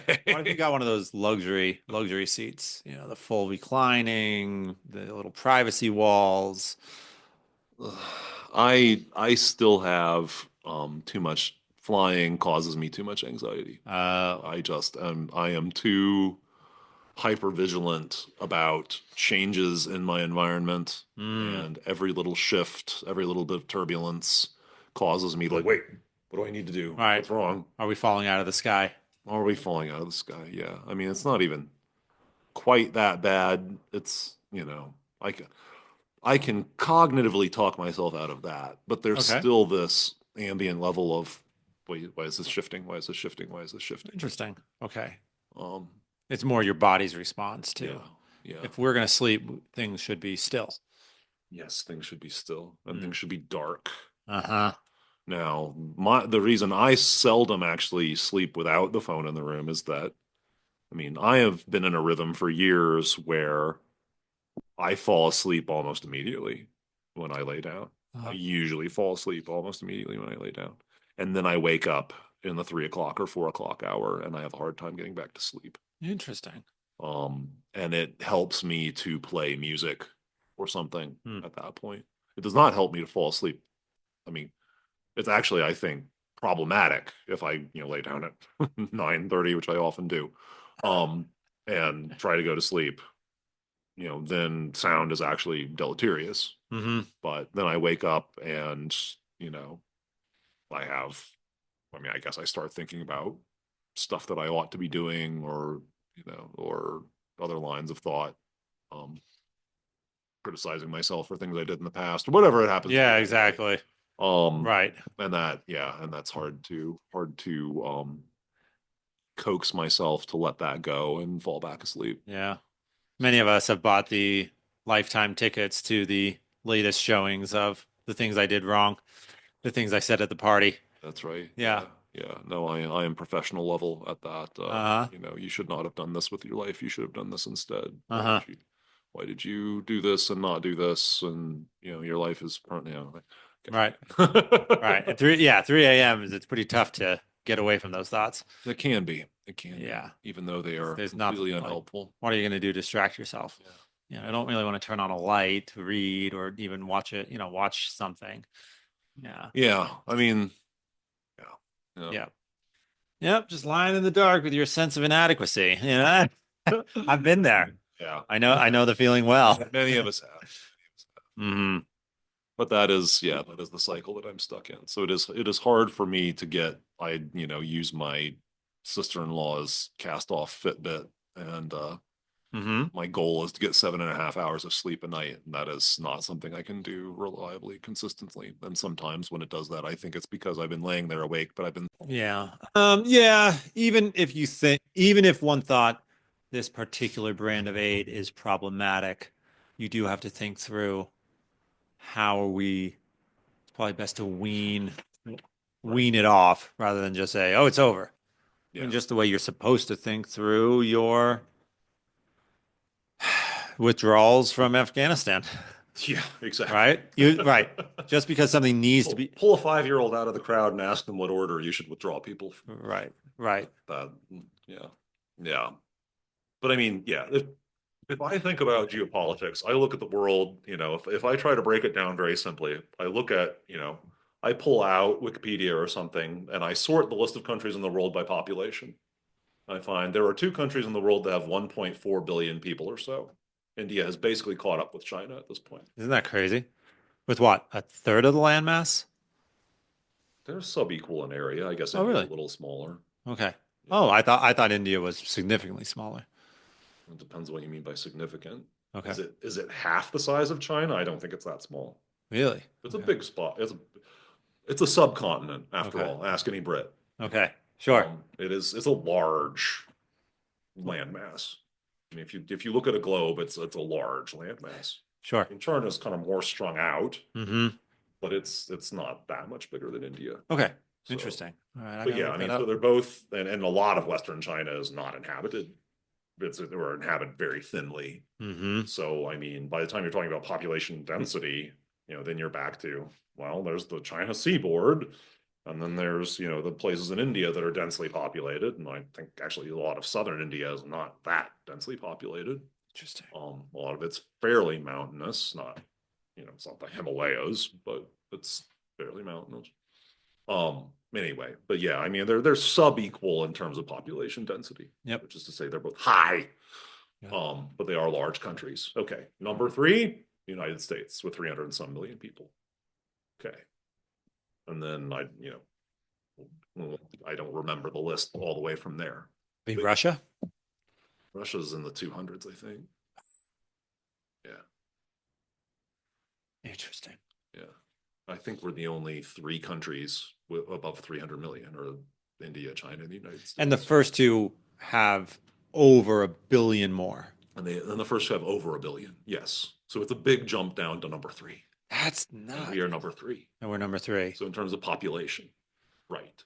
So, I mean, I look at it and I say the brute fact staring us in the face is unless China and India remain at a per capita level enormously below us in terms of economic, potential. I mean, China in gross economic terms has overtaken us probably, at least on certain measures. You can measure that a bunch of different ways. And India probably will. What do we do about that? Okay, so first of all, I don't think we need to pick fights with anybody, China, India, or Russia, since they have an awful lot of nukes. Yep. That just doesn't seem like, I'd like the Chinese to do different things to their people. I'd like things about Russia to change. I'd even like things about India to change. I mean, honestly, I've been a big rooter for India for years, but their current leadership is not super keen on religious freedom. Okay. They're not. They're really like, you know what? Let's try Hindu nationalism for a while. Let's try to do that. Yeah, let's sort of like marginalize Christians and maybe burn their churches and stuff like that. That sounds like fun. Yeah, so it's not great. None of them are great. Still, of the three of them, I'd probably still pick India. But that comes with great reservations. So don't co-sign on any of their bullshit, but also don't pick fights. Why would we pick fights? And second of all, I look at the world and say, we do have these two oceans. That's super helpful. Who's on the inside of these oceans with us? What should we do about that? So, I mean, again, it's super codependent to say we could go fix Mexico, we could go fix Haiti, we could go fix Brazil or whatever. That sounds like a bad idea, but we should probably police our own actions pretty carefully and say, what are we doing to make things worse that we could not be doing? One of them is probably letting drugs free flow across the border. I suspect that's one thing that we could try to correct. Mm-hmm. That's probably not helping anything. The drug cartels don't need any more money. I think, yeah, getting the drug cartels off the American money tit is probably a good thing. Net for just about everybody. I don't know. I mean, then you would start going on from there, But I would say the Western Hemisphere probably ought to look at itself and say, we're in this together. I don't think we really want China to be playing us against each other. I don't think that actually works out well for us, any of us in the long run. Mm-hmm. I don't think we want Russia to be playing us off each other. India is not really flexing its muscle like that yet, but it could. It's curious. Yeah. Curious what India wants in terms of geopolitical ambition. Yeah, that's a We'd good probably love to be the dominant economic power in Asia. which would be, And that's probably within its that's grasp. most of the marbles. That's most of the marbles. Mm-hmm. I mean, because you look at the body again. Both of those 1.4 billion person countries, where are they located? Well, I believe they're located in Asia. And then in between them, Indochina, as it's called, which Mm-hmm. would be the logical place for them to jockey for power. Vietnam, Cambodia, Thailand, other Burma or Myanmar or whatever I'm supposed to call it. And those are actually sizable countries. Indonesia, biggest Muslim country in the world, that's out there. Malaysia, not super small potatoes, I don't think. So that's a lot of people there. I don't know what I can't commit to numbers to what that adds up to, but it's in the hundreds of millions. Right. Japan's not as big as it used to be. No. South Korea's birth rate isn't great, but it's there. Is half the world's population in Asia? Give or take. Give or take. Yeah, at least. Actually, I think it's more. Uh-huh. Europe hasn't been having babies for a while. Europe hasn't been having babies. Oh, yeah. Africa has a high birth rate, but it also has a high death rate. It's actually for being, as far as we know, the cradle of humanity, it's actually not that densely populated. And South America is not that densely populated. North America probably is more densely populated than South America. Sure. Um, Yeah. yeah, I mean, so then if we look at the Western Hemisphere, it's like the United States, I think well, no, I think it's Brazil and then Mexico, I think. Um, yeah, I mean, and so they're both in the Mexico, I looked this up. Is it like 150 million? It's actually pretty populated. Oh, it's a Mexico? lot more populated than Canada. Yes. Yes. Oh. Canada is on the order of 35 million people. Yeah, I was going to say Yeah. 50, but I was being overly optimistic. And then Yeah. Mexico's sub 30. I think they're like It's 20. only 73. Mexico's like 28 million, I think. no, it's got to be Bigger bigger than than that. that. Yeah, Mexico, bigger than- Mexico City is like nine. It's a lot. Yeah. I was just talking to It's someone a in Mexico City gargantuan about this. metropolis, yeah. No, No, I was shocked how you might have, Tom. You might have just seen like I was shocked how populated Mexico was when I looked like it a up. historical. Yeah, but if we look at Brazil and Mexico together are definitely more than the almost certainly more than the United States. Okay, interesting. Um, yeah, and then we start talking about, I don't know, Argentina, not huge, Peru, not huge, but Venezuela and Colombia. And then a bunch I want of to hold other on. countries. Let me see if I know this. I want to say that Mexico is like 160 million. Pretty close. 130. 130. Okay, 130. 130. There you go. There you go. And Canada. Brazil, I think, is over 200. I'm not sure. Yeah. Um, but I'm pretty sure together I'm pretty sure that together they're about the United States or so. But that's So- still crazy to think that India has over 1 billion people. I mean, that's just Yeah. so. That's Yeah. a lot. That's a lot. A lot. Yeah. So, so if the Western Hemisphere bands together, I don't know if we can crank 1 billion, but two oceans are nice. Uh-huh. Let's try to hang together and, look out for each other. Hmm. And again, not in a codependent way, like we could fix each other or force each other to do things, a certain way, but let's try to get along and realize the Chinese are really bad. They're really bad to their own citizens. And that how good are you going to expect them to be to you if they're, in the long term, if they really get their claws into you? Did you hear Troubling. you hear that Panama stopped their dealings with China? What did they do? As in they I heard something about this, that a Chinese-owned corporation had some really strategic structures along the Panama Canal, and is that being rolled back? That sounds From like what I fearful can news to me. hear, yeah, it sounds like Rubio is making some good progress. Interesting, yeah. They got released the extra fees on U.S. ships going through there, which is massive Right. because we were paying a lot with that. Yeah. Yeah, that's one of those things that it's like, if we can afford to be, flex our muscle a tiny bit and say, no, seriously, why are you charging us? Us? Well, I mean, we dug the damn thing. Yeah, we did it. We did dig the damn thing. Now, are we happy to be revenue sharing with you now because it does go through your damn country? Yes, we should be able to work something out mutually beneficial, which does not include us being, that's nutty. Um, yeah. Politics. Hmm. Yeah, and that things could get to that state. Like, why are we? I mean, why do we spend so much time? Like, we should really like step up and like be involved in the Middle East. Like, I want the freak away from the Middle East. Hmm. I don't see what the U.S. has. I mean, like in the past, well, I mean, and really even in the present, like one of the greatest things about alternatives to oil or the United States making more of its own oil, mining, drilling more of its own oil, is reducing the power of awful people in the Middle East, of which there are a lot. Hmm. Let's like, I mean, quarantine that sucker. Like, just back away. Back away. Put it in an envelope. It is their job. They are also human beings. It is their job to work out their own problems. I can't. Like I can't muster any enthusiasm for that at all. It just, again, like, it comes back to this sort of like, I feel like the United States has we've talked about phrases that have been used, in common parlance, like, the United States as the world's policeman.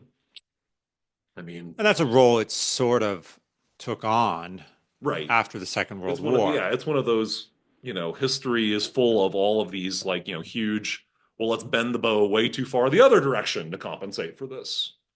I mean, you could argue, like, say, you could look at the Protestant Reformation, probably an overcompensation for something, and then followed by the Enlightenment, and Europe becoming largely atheist, probably an overcompensation for that. And and so it goes on. It goes. Hmm. Um, As Lewis has screw tape right, we want to have them running around with fire extinguishers when there's a flood on. right? Yeah, that's excellent. Yeah, Wow. another book that I'm embarrassed not to have read. Yeah, Oh, you could read it in a night, exactly. maybe two. I Yeah, think I have it. I'll right. have to look. Yeah, yeah. Might be in my Well, office. I bet it can be checked out in the public library in Amarillo once I get around to having a library card. If not there, then I'll find somewhere. But yeah, Sure. anyway. Well, yeah, all of that said, it's just, so, I hope that this, so the tea the Tea Party to MAGA to whatever will go beyond MAGA, I hope, I kind of hope that we sort of look at the world and say, yes, we should look out for ourselves, but we can also afford to have some sort of esprit de corps with our neighbors, and then just be, some of it's just being more responsible and realistic, right? I mean, America, make America great again is a realistic thing to say. We have all the resources to do that. We have a great situation for that. We have, we have people, we have natural resources, that's a reasonable ideal. Calm neighbors. At least impotent neighbors. I mean, Yeah. what military force in the Western Hemisphere is going to challenge us, right? Hmm. What would Mexico do if they wanted to, like, for example, like conquer California back? What would they do? Seriously. Wouldn't have much. Right? That's If Brazil wanted to, like, say, no, we want the Panama Canal, what would they do? Sure. Right? Yeah. They're just not in that position. They haven't put themselves in that position. Sure. And that's yet another way to look at it is, maybe for example, NATO as such has kind of served its purpose, and maybe we should sort of slowly back away from that. I mean, I have two random thoughts about NATO. One is we say we beat the Soviet Union. We like Poland. If Russia does come and, like, try to do something crazy to Poland, which they're not really, haven't made any motions to do that in decades, we probably actually would want to do something about that. I can see getting behind that. Rather, democratic Poland stay democratic Poland rather than, become part of some Warsaw Pact. That's not on the horizon. But let's, sort of like dial that down and start, retiring it. Frankly, Europe can look out for itself. They have more people than Russia. France has nukes, not nearly as many as Russia, but if it goes nuclear, then we get involved. And aside from that, y'all can look out for yourself. Or maybe the logical stopping point of NATO is that Russia joins it. And then we just have a nice, calm debating table. We're not going to invade each other. We're not going to do any of this happy crappy. We're all going to be here. We're going to work out our disputes like civilized people. Because again, China and India have 1.4 billion people apiece. We should probably just try to, like, get along while they're, taking over the world. I believe it on India's part. I get such mixed news. I get mixed news about China Yeah, I mean Like, that's the thing. I mean, some China. people say it's on the verge of population collapse. Some people say its currency is totally overextended. Other people are like, Yeah, no, I mean the it's Chinese are good at projecting an image that's probably, not true, and it's probably a false front, and there's probably lots of systemic weaknesses. I mean, they went through this period of, you know, really sort of loosening up and letting capitalism go. I mean, I was listening to some, it's the All In podcast, talking about that, investing in China 20 years ago or something like that. And there were these brilliant entrepreneurs and they're doing all these things. And there is still some, development and entrepreneurship. And there's some stuff that China will actually let people do that isn't done in the United States that arguably could be. But that's a little further than but then they've really clamped down and they've, recommunized and, tamped down on a lot of things, and gone Xi Jinping. And, you know, now it's basically eating the seed corn, I suspect to some extent. They developed and grew and, actually made some changes. And of course, they stole however much intellectual property from the United States and other places, probably. Um, but yeah, I mean, they can't possibly be keeping that up with, the new atmosphere in the country, and that's not that new anymore. The guy's been in power for a while. Um, so yeah, who knows?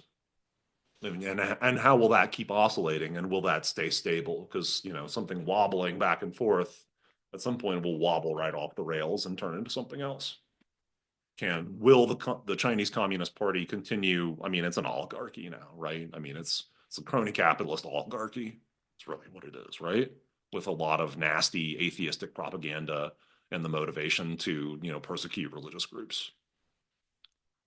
It's a kind of nasty cocktail. Is it Very. Hitler? It's not Hitler. But I mean, it's bad. I mean, we don't we don't have on the world stage anybody that I think really holds a candle to Hitler, Stalin, Mao, Pol Pot. I don't think we have that caliber of awful people in the world right now with political power. But we certainly have bad enough people that, we have the caliber of crappy people that led to the First World War, for sure. Yeah.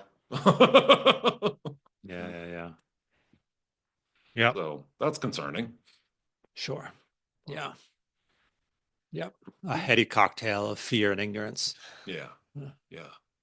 Yeah. But I think the United States would do better to sort of look at itself and to look at its situation and say, more Monroe Doctrine, less the world's policeman, right? Like, the Western Hemisphere is our focus. We've overextended ourselves. We're spending 2 trillion more a year than we're taking in. We need to have realistic goals. We need to wind this down. Yeah. Yeah. Yeah. That's, yeah. American boots on soil in the old world needs to be extremely rare. I would go so far as to declare an informal moratorium on it for another 30 or 40 years, unless something really off the chain happens, in which case we back someone up rather than take responsibility for it ourselves. Yeah. Like if China and India get into a shooting war, again, the way it is, I would still back India in that case. I mean, but honestly, I would probably back up whichever one is losing. Like carefully, quietly, like, okay, no, let's maintain the balance of power. You don't want one of these to become, the single overwhelming superpower.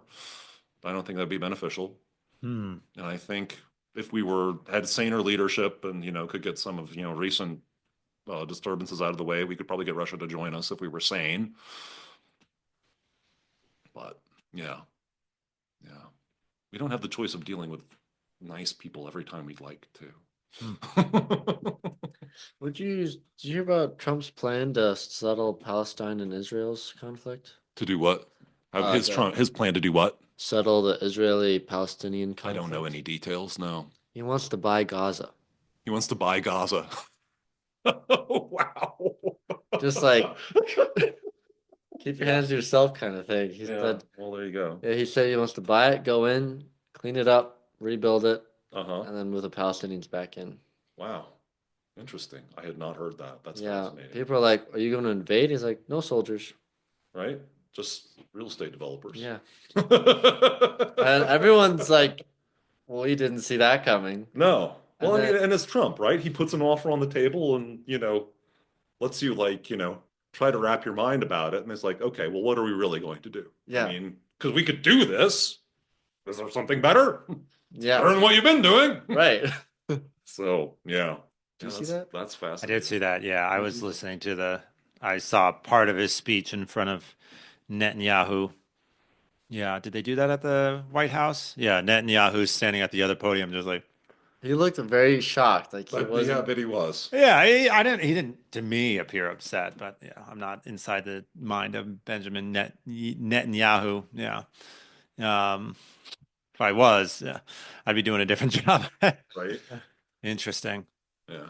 huh? Yeah, yeah. I guess someone tossed around the phrase the Mediterranean Riviera or something like that, or the Yeah. the Yeah. Riviera of the Middle East, something along those lines. Yeah, I mean, that used to be Lebanon. that used to be Lebanon. Lebanon used to be an amazing place. Yeah, yep, Lots of, I don't know, Christians even. yep. Majority Christian, booming Yeah. economy. Yeah. Yeah, Beirut was I mean, Well, what it's a shall we beautiful call it? international Yeah, city. Yeah. yeah, a beautiful, and it was like the Paris of the Yeah. Med. Yeah. Yeah. Yeah. Hmm. Yeah. Yeah, I read about that in Thomas Friedman's book. Yeah, From Beirut to Jerusalem. Mm. Yeah. Yep. And then all the outside disturbances led to massive influxes of refugees, and Yeah. from there people started popping off at each other, and Yeah. in 5 years it was all gone. Yeah. Yeah. Yeah, no, a good party is hard to maintain. Yeah.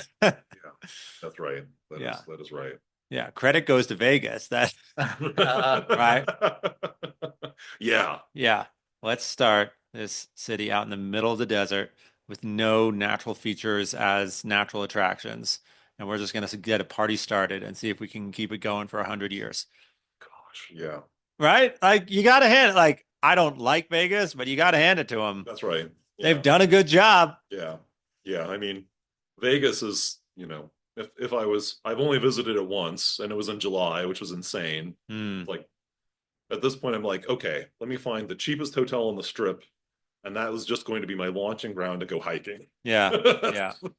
In January. Yeah, that's true. I shouldn't be so tough on it. It does have some good hiking in the area. Yeah. So I it mean, does have some. it has nothing to support a city. Sure. There's no reason Sure. for a city to be there. Yeah.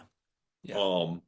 It had, I guess Las Vegas means the meadows or something. That's I what guess there were some very small, water sources and whatnot. Mm-hmm. And it was a stopover point on some, Mexican, Spanish, trail between Santa Fe and somewhere in California. But yeah, Yeah. they took that and played it for all it was worth. Nope. Nope. It's tough to get water in the West. Yeah. Yeah. Yeah, it sure is. Oh, we are out of time, unfortunately. Yeah. Yeah. Good to have you back. Yeah. When do you take off? Saturday? Saturday afternoon. Okay. Yeah. Yeah. Good. Well, you got some nice weather for your visit, that's for sure. Yeah, it's milder. Yeah, I mean it's mild for Lander for sure. Amarillo is one of those places where Canada and the Gulf of Mexico fight, their interminable meteorological battles. It was 90 on Monday. Wow. And then on Tuesday at noon, it was 32. Wow. At noon, it was 32. It had been like 20. Wow. That's a hell of a It was shift. a violent swing. Yeah. Yeah. I wonder why it's windy there. Yeah. So, Amen. Cool. Well, Dr. Giesting, great to have you as always. Looking forward to the next time. okay. Thank you guys. Absolutely.